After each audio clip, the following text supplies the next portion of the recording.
2장 시스티나 예배당 제1막 율리우스 2세 시대의 로마. 미켈란젤로가 명성을 확립했던 16세기 초의 로마는 교황 율리우스 2세 델라 로베레가 지배하고 있었다. 율리우스 2세는 불구 대천의 원수인 알렉산드르 6세 보르자가 얼마 앉아있지 못했던 교황 자리에 그의 뒤를 이어 1503년에 선출되었다. 이 새 교황은 이탈리아 반도의 여러 도시국가의 분열된 정세와 유럽의 다른 제국들과의 관계 속에서 교황권이 지배적 위치를 되찾도록 하기 위해 온갖 수단을 동원했다. 또한 그는 교황청이 과거의 영화를 되찾기를 원했다. 이러한 목표를 달성하기 위해 율리우스 2세는 1년의 성공적인 전투와 변덕스러운 동맹관계로 점철된 확장주의 정책을 펴기 시작했고 결국 1511년 대프랑스 신성동맹이 탄생하기에 이른다. 그러나 이러한 성과에도 불구하고 교황의 보편 구원론적인 꿈은 곧 시대에 뒤떨어진 것으로 판명된다. 율리우스 2세는 이탈리아 도시국가들 사이에 불화에 연루된 외국 강대국들의 정치적 영향력을 과소평가하는 오류를 범했던 것이다. 외국의 간섭을 폭넓게 허용하면서 이탈리아를 전장으로 바꾸어버린 것이 결국 스페인과 프랑스가 이탈리아 반도를 지배하는데 결정적으로 기여했을 뿐이라는 사실은 이후 명확해진다. 위풍당당한 로마의 영화를 복원하기를 바랐던 율리우스 2세는 군사작전과 병행해 브라만테, 라파엘로, 미켈란젤로 같은 당대의 가장 위대한 거장들을 곁에 불러들여 기념비적인 문화정치를 시작했다. 이 분야에서 그의 열망은 결국 결실을 맺게 되어 16세기 초부터 로마는 이탈리아의 문화 중심지로 부각되었고 피렌체는 르네상스 문명의 등대 도시라는 칭호를 로마에 내줘야 했다. 인문주의자 교황 율리우스 2세는 당대의 취향에 부응하여 고대에 대한 사랑을 길렀다. 바티칸 벨베데레 정원에 전시한 그의 고대 입상들은 가장 훌륭한 컬렉션 가운데 하나이다. 16세기에 이런 조각들을 모으는 것은 로마의 델라벨레, 체시, 사시, 파르네세 같은 명망 있는 가문의 대저택에서 점점 더 흔한 일이 되었다. 특히 미켈란젤로의 바쿠스가 어떻게 이 컬렉션 중 하나, 정확히 말하면 야코포 갈리, 즉 1498년 로마의 성 베드로 성당에 놓일 위대한 작품 피에타를 미켈란젤로가 주문받아 제작할 수 있게 해준 은행가인 야코포 갈리의 컬렉션에 포함되었는가는 앞서 설명한 바 있다. 또한 이 은행가의 정원에 전시된 수많은 다른 고대 작품 가운데 1530년경에 마르텐 반 햄스케르크가 미켈란젤로의 조각을 정확히 보여주는 드로잉을 그렸다는 사실도 설명했다. 주문자로서 율리우스 2세는 성 베드로 대성당의 재건 같은 거대한 작업을 의뢰했다. 교황은 이 야심찬 계획을 도나토 브라만테에게 맡겼다. 그는 새로운 성당 내부에 자신을 기념하는 거대한 무덤을 만들기를 원했는데 이 계획을 실현하기에 적절한 인물로 미켈란젤로를 생각했고 1505년에 처음으로 미켈란젤로와 만났다. 수많은 구상과 실행을 거친 후에 유명한 조각 모세가 있는 율리우스 2세의 무덤은 교황의 사망 몇 년 후 마침내 산 피에트로인 빈콜레 교회에 만들어진다. 교황이 주문한 작품 중 다른 무엇보다도 중요한 두 장식 작품을 언급하지 않을 수 없다. 첫 번째는 라파엘로의 작품이다. 율리우스 2세는 바티칸의 새 거처에 프레스코를 그리게 하려고 1508년에 그를 불렀다. 이렇게 탄생한 것이 아테네 학당과 성 베드로의 석방 같은 유명한 걸작을 포함하는 스탄체 벽화이다. 성 베드로의 석방에는 로마의 초대 주교가 16세기 교황의 모습으로 그려져 있다.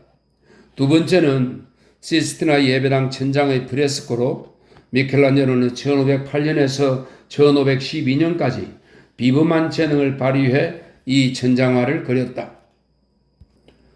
시스티나 예배당 천장화. 오늘 1508년 5월 10일 본인 조각가 미켈란젤로는 교황 율리우스 2세로부터 교황 식스투스의 예배당 천장화를 주문받으며 500두카트를 받았으며 오늘부터 작업을 시작할 것이다. 시스티나 예배당 천장화 작업의 시작에 대해 미켈란젤로는 이렇게 직접 기록을 남겼다. 그는 훨씬 더 마음을 끄는 작업, 즉 1505년에 율리우스 2세가 주문한 무덤을 생각하고 있었기에 이 거대한 작업을 마지못해 수락했다.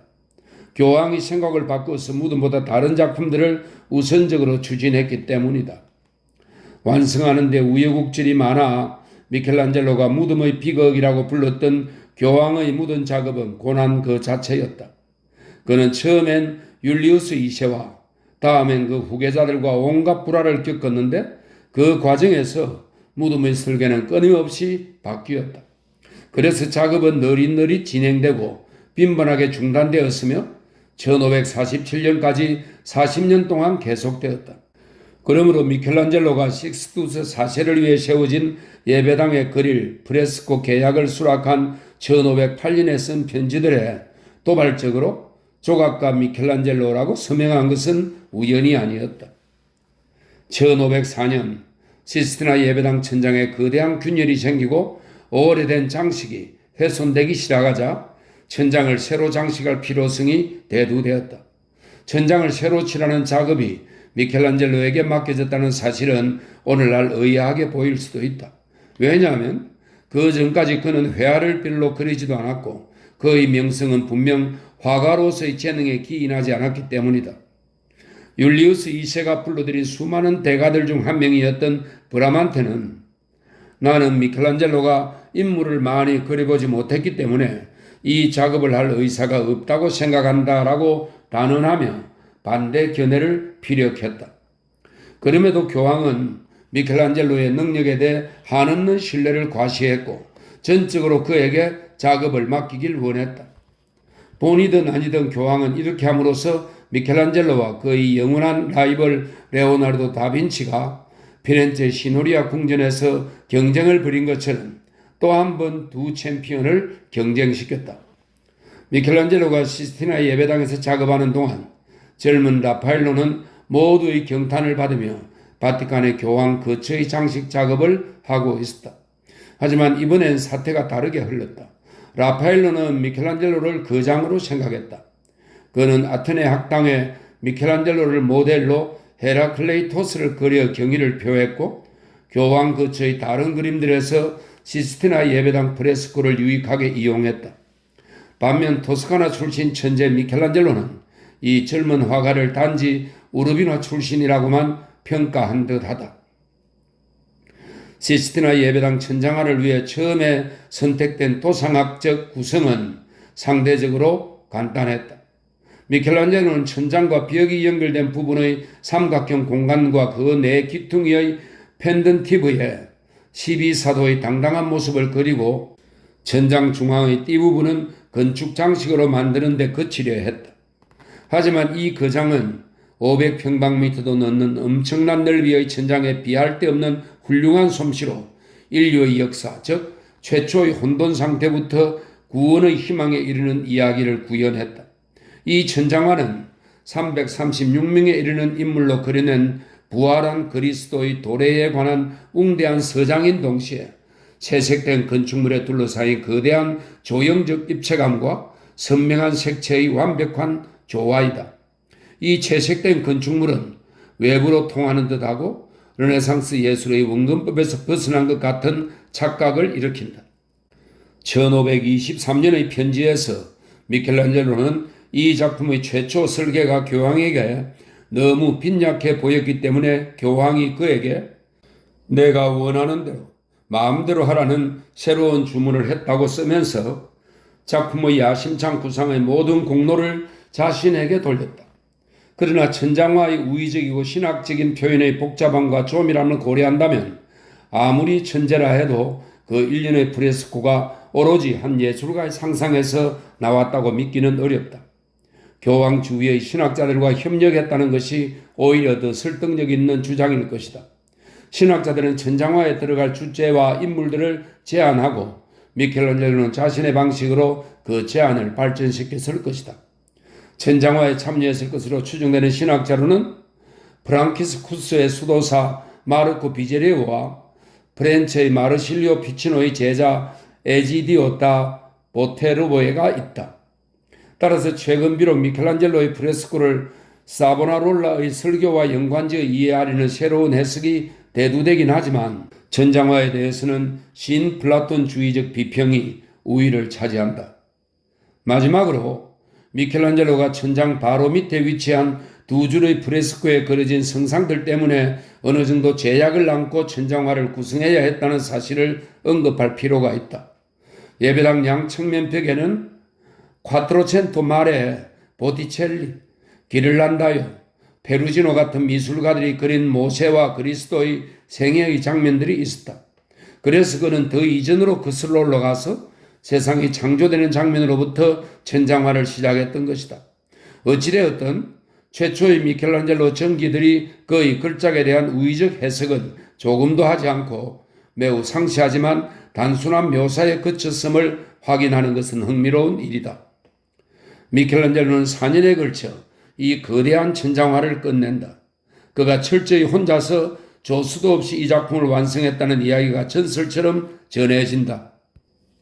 그러나 1980년대 말에 진행된 복원 작업을 통해 실제로는 몇몇 협력자가 제작에 참여했음이 드러났다. 이들은 주로 중앙 그림 중 처음 세 이야기, 즉 노아 이야기와 원형 그림이나 교황좌의 부조, 장식과 같은 부차적 요소에 참여했다. 그렇지만 모든 작업은 미켈란젤로의 엄격한 감독 아래 이루어졌다. 그는 옛 스승 기를란다요의 작업실에서처럼 당시 다른 미술가들의 조수들이 일반적으로 누리던 자유를 허용하지 않았고 자신의 조수들에게 자유롭고 광범위하게 작업에 참여할 여지를 주지 않았다. 프레스코를 그리기 위해서는 예비 밑그림의 준비에 단단한 주의를 기울여야 했다. 이 밑그림들은 꼼꼼하게 제작되었고 프레스코에 들어갈 그의 모든 인물이 세심하게 그려졌다. 천장화 앞쪽 절반의 밑그림은 두 인물을 제외하고는 스폴베리 기법, 즉 작은 점 같은 구멍을 내는 방식으로 천장에 전사했다. 여전히 몇몇 부분에는 스폴베리 기법을 사용했지만 천장화 뒤쪽 절반의 주요 장면, 즉 아담의 창조 부분에는 두 가지 기법이 모두 사용되었다. 이 장면에서는 더욱 빠르고 즉흥적으로 프레스코를 그릴 수 있다는 이유로 홈을 새기는 방식을 사용했다. 예배당 출입구에서 시작해 제단을 향해 가면서 작업이 진척되는 동안 양식은 확실히 진보했고 뒤쪽 절반에서는 원숙함과 부루성, 찬란함이 빛을 발했다. 또한 복원 작업을 통해 수세기 동안 먼지와 금댕으로 가려졌던 프레스코가 원래 색을 되찾았다. 당시 베네치아 거장들이 사용하던 색채와는 완전히 다른 밝고 차갑고 투명하며 부자연스러운 색채였다. 이 영혼의 색들은 이미 성가족에서 다소 실험적인 방식으로 사용되었고 마니에리스모의 색채를 예견하게 한다. 앞쪽 절반 완성 후 시스티나 예배당 천장화는 예배당이 봉헌된 성모 성천 축일을 기념해 1511년 8월 15일에 부분적으로 공개되었다. 그리고 1년 후인 1512년 11월 1일 모든 성인의 축일에 마침내 천장화 제막식이 거행되었다. 미켈란젤로는 아버지에게 보낸 편지에서 이렇게 말했다. 제가 그리던 예배당 작품이 끝났습니다. 교황께서는 매우 만족하시더군요.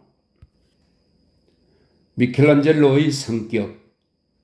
미켈란젤로와 그의 나쁜 성격에 대해 말하면서 율리우스 2세는 그와 거래하는 것은 불가능하다라고 한탄했다.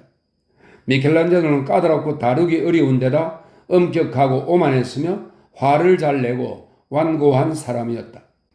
그래서 그는 마찬가지로 강하고 조급한 성격의 교황과 폭풍이 이는 듯한 관계를 유지했고 다른 어떤 예술가도 감히 할 수 없었던 일들을 서슴없이 해냈다.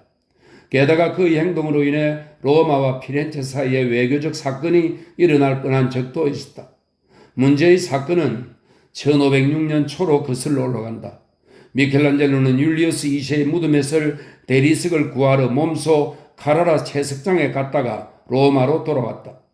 자신의 무덤을 만드는 일에 대해 처음보다 다소 열의가 식은 교황은 미켈란젤로를 대기실에서 지나치게 오랫동안 기다리게 했다. 그러자 화가 난 미켈란젤로는 그와 면담할 시간을 낼 수 없던 교황에게 자신을 보고 싶다면 찾으러 와야 할 것이라는 말을 전하고는 피렌체로 떠나버렸다. 그리고 교황이 피렌체 당국에 3번의 교서를 보내고 나서야 로마의 자리로 돌아올 것을 수락했고 교황에게 사과하기 위해 만나러 가주었다. 두 사람 사이의 전쟁은 율리우스 2세가 벤타볼리오가의 영주를 이긴 후 승리에 취해 볼리오나에 입성한 1506년 11월에 가서야 막을 내렸다. 이 일화는 심지어 교황조차도 미켈란젤로와 관계를 맺기가 얼마나 어려웠는지를 보여준다. 고독하고 별난 예술가이자 인간으로서의 성향으로 인해 미켈란젤로는 루돌프 비트코브가 토성의 영향을 받고 태어난 사람들이라고 분류한 예술가들의 범주에 속했다. 그의 설명에 따르면 토성은 우울하고 엉뚱한 기질을 지배한다. 미켈란젤로에게 천재적 재능의 대가는 아마 고독과 고통으로 점철된 삶이었을 것이다. 시스티나 예배당 작업을 시작한 지 1년 후인 1509년에 미켈란젤로는 동생 부오나르토에게 나는 커다란 근심과 매우 지나친 육체적 피로를 느끼며 여기 머무르고 있다. 내게는 어떤 친구도 없고 나 또한 친구를 원하지 않는다. 게다가 필요한 영양을 섭취하기 위해 음식을 먹을 시간조차 내겐 없다라고 썼다. 상냥하지도 않고 외모나 생활 방식에 거의 신경 쓰지 않으며 친구도 별로 없고 격식에 구애받지도 않으며 자신의 관심을 끌지 못하는 사람들에게 간혹 무례하게 대했던 미켈란젤로는 끊임없이 일을 하고 창조 작업에 진정으로 전념했다. 작품을 하나 시작할 때는 먹고 자는 것조차 잊어버릴 정도였고 모자 가장자리에 꽂은 촛불의 의지에 밤에도 계속 일할 때가 많았다. 이렇게 촛불의 빛을 이용해 그림을 그리는 독특한 방식은 몇 세기 후 나타나는 또 다른 괴짜 천재 반고흐와 그를 연결해준다. 반고흐는 놀라운 야경 작품들을 그리기 위해 이러한 방식을 채택하고 완성한다. 천재성과 절망은 시간을 초월하는 보편적인 것인 모양이다.